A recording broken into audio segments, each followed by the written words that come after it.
Sobrang ganda ng sunscreen na 'to, madamihan talaga ako bumili. Yes, kasi natatakot akong mapeke and then siyempre mahirap na maubusan. So this one, 50 ml na 'to, madami naman na siya kaso kasi baka mamaya talaga maubusan.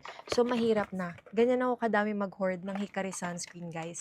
And ang ganda nito, actually pwede pwede siya sa face, pwede siya sa neck, pwede rin siya sa body, and ang ganda ng consistency ng sunscreen na 'to, guys. Matte finish siya. So, ang ganda ng lapat niya sa face, ganito siya, ayan. And then may pagka-pinkish glow talaga yung atake nito. Ayan siya, oh.